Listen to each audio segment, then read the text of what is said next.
اسلام کا یہ دوسرا حصہ ہے جس میں کلمہ شہادت کی توضیح کروں گا۔ میں قرآن اور حضرت محمد کے درمیان تعلق کی وضاحت کروں گا کہ یہ دونوں مل کر اسلام پر کیسے اثر انداز ہوتے ہیں۔ جیسا کہ اسلامی تعمیل کی گئی خاص خوبیوں میں ہوا، وہ حقیقتاً قرآن کے احکام میں نہیں۔ اس لیے اسلام کی انتہائی اہم چیزیں جیسا کہ اسلامی تعمیل کی گئی کئی خاص خوبیوں میں ہوا، وہ حقیقتاً قرآن کے احکام میں نہیں۔ اس لیے اسلام کی انتہائی اہم چیزیں جنہیں آج لوگ کرتے ہیں، قرآن میں ان کی جھلک یا توضیح یا واضح تعریف نہیں کی گئی۔ ان میں ایک مثال 5 ستونوں کی ہے۔ ہر ایک جانتا ہے کہ مسلم 5 ستونوں پر کاربند ہے۔ انہی سے ان کے ایمان کا اظہار ہوتا ہے۔ کلمہ شہادت ادا کرنا، صلاۃ، نماز، یہی ان کی حقیقی عبادت ہے۔ عبادت کے محرکات، رسمی عبادت جسے زکوٰۃ دینے سے کی جاتی ہے، اسے بعض اوقات خیرات کہا جاتا ہے۔ یہ غریبوں کی امداد کے لیے یا جہاد کے لیے استعمال ہو سکتی ہے۔ اسے مختلف مذہبی مقاصد کے لیے استعمال کیا جا سکتا ہے۔ مکہ میں حج ادا کرنا اس صورت میں جب آپ اس کے اہل ہوں، اور رمضان کے مہینے میں روزے رکھنا۔ میرے خیال میں ہر ایک مسلمان جانتا ہے کہ یہ اسلام کا عملی حصہ ہیں، لیکن ان کا ذکر قرآن میں نہیں ملتا۔ قرآن میں کسی جگہ بھی ان کی توضیح نہیں کی گئی کہ مسلمانوں کو انہیں کیسے ادا کرنا ہے۔ یہ فہرست اس طرح وجود میں آئی کیونکہ ایک دن کسی نے حضرت محمد سے پوچھا، ہمیں ایمان کے متعلق بتائیے، تو انہوں نے کہا کہ اس میں 5 چیزیں شامل ہیں۔ اس لیے حدیث میں حضرت محمد کی زندگی کے حوالے سے پائی جاتی ہیں کہ ان 5 اراکین کی توضیح ملتی ہے۔ یہ 7 یا بعض اوقات 6 ہیں جنہیں اسلام کا بنیادی اعتقاد سمجھا جاتا ہے۔ یہ اسلام کی تعارفی تفصیل میں پایا جاتا ہے۔ اگر آپ کو مسجد سے ایک چھوٹی سی کتاب ملے جس میں اسلام کی تشریح کی گئی ہو، تو آپ ایمان کی بنیادی 6 یا 7 باتیں دیکھیں گے، اور کتب مقدسہ یعنی وہ کتب جو حضرت محمد اور ان سے پہلے نبیوں پر نازل ہوئیں، رسول اور خود نبی روز محشر، روز قیامت پر جسے حکم الہی بھی کہا جاتا ہے، پر ایمان رکھتے ہیں۔ میں پھر کہوں گا کہ اس قسم کی فہرست یا فہرستیں قرآن میں نہیں پائی جاتی، بلکہ وہ حضرت محمد کی زندگی میں پائی جاتی ہیں۔ روزانہ نمازوں کی تفصیل بھی۔ آپ کو معلوم ہوگا کہ مسلمان دن میں 5 بار اپنی بدنی حرکات کرتے ہوئے کچھ الفاظ عربی میں بولتے ہیں جو روزانہ کی نماز کا حصہ ہیں۔ ہر چھوٹے بچے کو نماز ادا کرنی سکھائی جاتی ہے۔ ان نمازوں کی ہدایات قرآن میں نہیں ہیں۔ اگر آپ کے پاس حدیث یا حیات محمد نہ ہو تو مسلمانوں کو روزانہ کی نمازیں پڑھنی نہ آئیں گی۔ بہت سارا اسلامی اہم عمل در حقیقت قرآن میں نہیں ملتا۔ بہت سارے اسلامی شرعی پہلو حدیث میں ملتے ہیں۔ دراصل بعض اوقات حدیث قرآن پر حاوی ہوتی ہے، یعنی قرآن کے اختیار پر غالب آتی ہے، یعنی وہ قرآن کی تعلیمات کو منسوخ کر دیتی ہے۔ اس لیے حضرت محمد کی حیات اسلام میں انتہائی اہم ہے۔ آپ احادیث کو آن لائن بھی پڑھ سکتے ہیں۔ ان کا کافی مجموعہ انگریزی میں ترجمہ ہو چکا ہے۔ 50 یا 60 سال پہلے بہت کم لوگ اسے پڑھ سکتے تھے، لیکن اب یہ دستیاب ہے۔ یہ بہت سارا مواد ہے، اس میں بہت سارا مٹیریل صحیح بخاری اور پھر صحیح مسلم میں پایا جاتا ہے۔ ان کے 6 مجموعے ہیں، سب ملا کر یہ بڑا ذخیرہ ہے۔ اور سیرت بھی ہے، یعنی سوانح حیات۔ احادیث زیادہ تر شرعی مقاصد کے لیے مرتب کی گئی ہیں، اس لیے انہیں زیر عنوان اکٹھا کیا گیا ہے۔ مثلا جنگ کے متعلق سب باتیں ایک کتاب یا اضافی کتاب میں درج ہیں، لیکن آپ کو ان کی ترتیب آنی چاہیے، اور اسی طرح حیات محمد کی ترتیب بھی۔ اسلامی شریعت کو جاننے کے لیے بہت ضروری ہے حضرت محمد کی زندگی کا متن بھی اسلامی اعتبار سے ایک کتاب جسے سیرت کہا جاتا ہے منضبط کیا گیا ہے۔ ابتدائی سیرت کے لیے تصور ہے کہ حضرت محمد کی حیات کی سوانح عمری کو ابن اسحاق نے لکھا۔ اس کا ترجمہ 1950 عیسوی میں ہوا، جو اب دستیاب ہے۔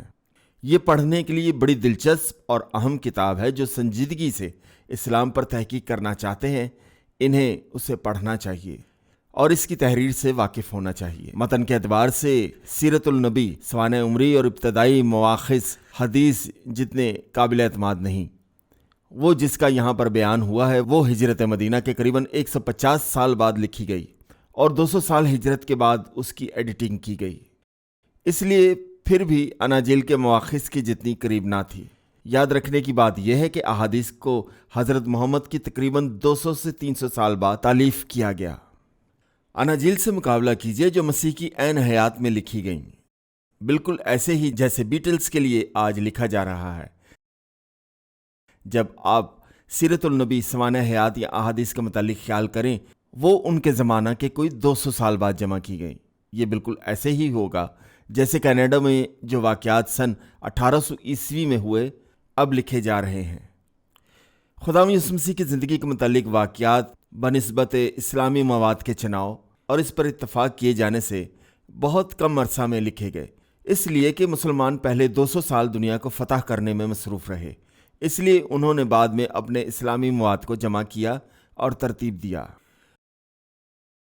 حضرت محمد کی زندگی، جیسے میں نے کہا کہ اس کی پیروی کرنا فرض ہے، اس کی بڑی عزت کی جاتی ہے۔ بعض اوقات مسلمان کہتے ہیں کہ آپ کو معلوم ہے کہ اللہ کی بے عزتی نہیں کرنی چاہیے، لیکن یہ بات اس سے بھی بری ہے کہ محمد کی بے عزتی کی جائے، یوں ان کو اللہ پر بھی فوقیت دی جاتی ہے۔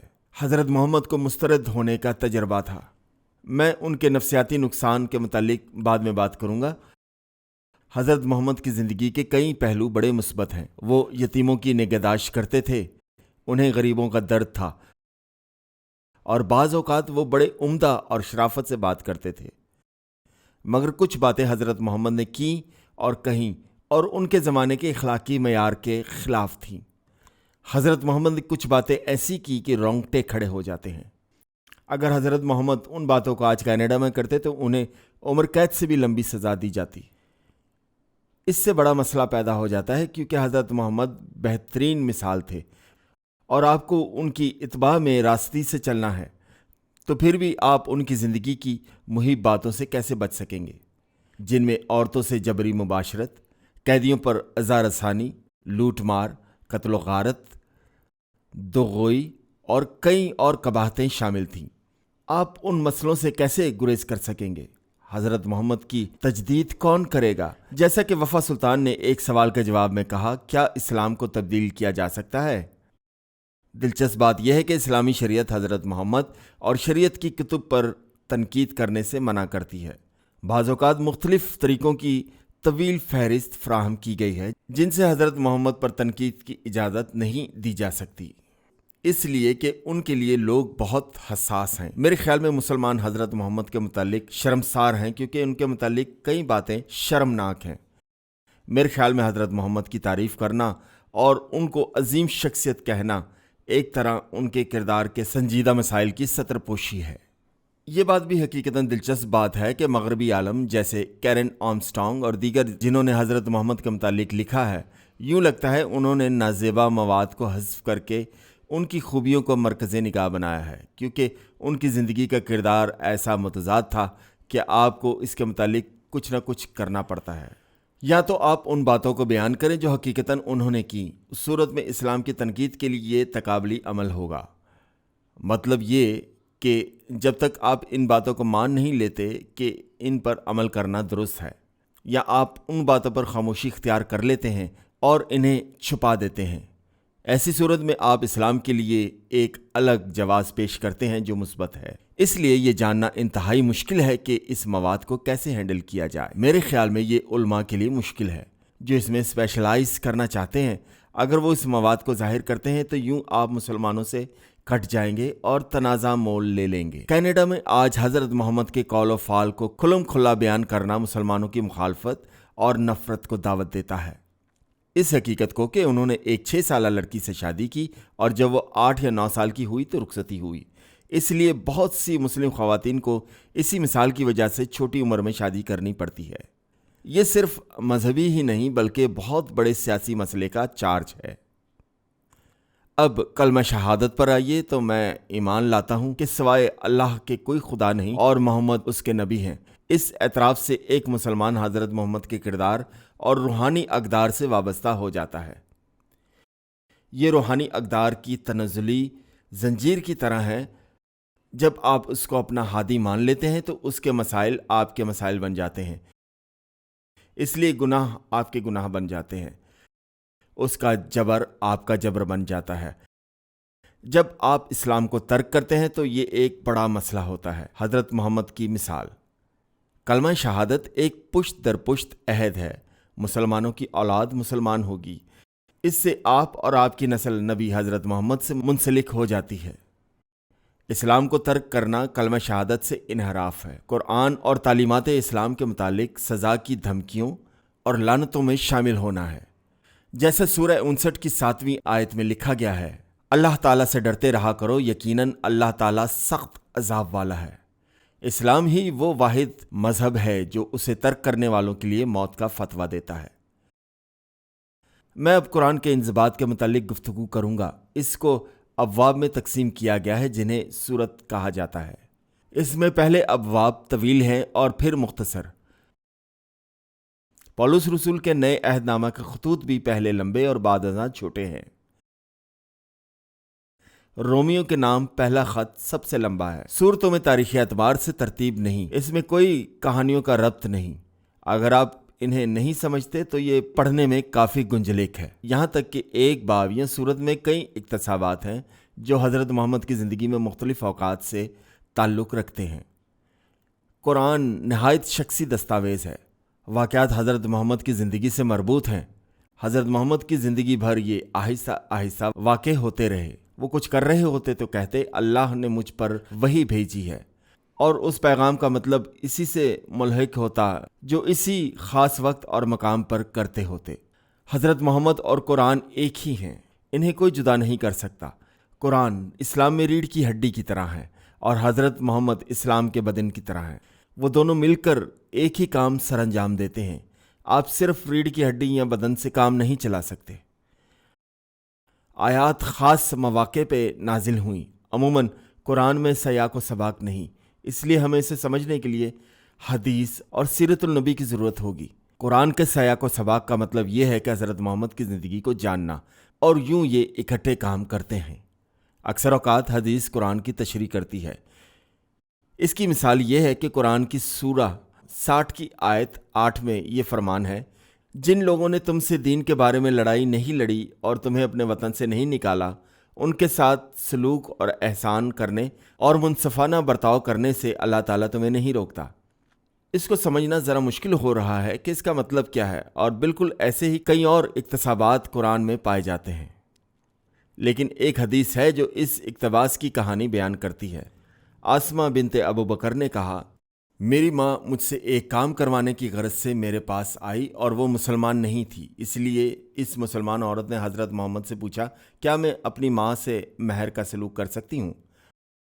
حضرت محمد نے فرمایا ہاں، اور کہا جاتا ہے کہ اللہ نے اس مقام پر آیت مرحمت فرمائی۔ اس لیے جب آپ 68 آیت کی تشریح کرتے ہیں تو آپ نے اس ہدایت کی تشریح کی ہے کہ جب آپ مسلمان ہو جاتے ہیں تو کیا آپ اپنے رشتہ داروں یا دوستوں سے جو مسلمان نہیں ہیں مہر سے پیش آ سکتے ہیں یا نہیں؟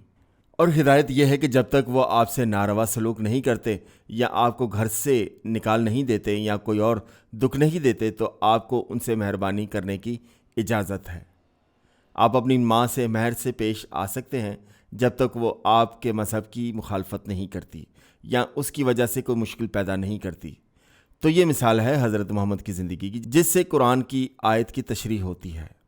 ایک اور اہم بات یہ ہے کہ قرآن کے مطابق اللہ ایک وحی کی جگہ دوسری وحی بدل دیتا ہے، اور دوسرا الہام پہلے سے بہتر ہوتا ہے۔ سورہ 2 کی 106 آیت میں کہا گیا ہے، جب آیت کو ہم منسوخ کر دیں یا بھلا دیں، اس سے بہتر یا اس جیسی اور لاتے ہیں۔ کیا تو نہیں جانتا کہ اللہ تعالیٰ ہر چیز پر قادر ہے؟ اس لیے قرآن میں وقت کا تقاضا بڑا اہم ہے، اور جب قرآن خود اپنی تردید کرتا ہے یا دو مختلف باتیں کہتا ہے تو وہاں دوسری بات پہلے کی تنسیخ کر دیتی ہے۔ لڑائی یا جنگ کے لیے تعلیم بڑی انوکھی ہے۔ قرآن کی مکہ میں پہلی آیات بڑی صلح جوئی کی ہیں، اور پھر مدینہ میں مدافعاتی جنگ، اور پھر غیر مسلم پر محدود حملے، پھر غیر محدود جنگ۔ ہر جگہ بڑھتے تشدد کا الہام پہلی آیات کو منسوخ کرتا ہے۔ معافی اور نظر انداز کرنا پر روایت، یہ روایت قرآن کی دوسری سورہ میں ہے۔ ابن قادر جو ایک مشہور راوی ہیں کہتے ہیں کہ کافروں کو قتل کرو، 9 کی 5 آیت سے منسوخ ہو گئی، اور اہل کتاب سے جنگ کرو، 9 کی 29۔ اللہ کی معافی غیر ایمانداروں کے لیے منسوخ ہو گئی تھی، یہاں پھر منسوخ ہو گئی۔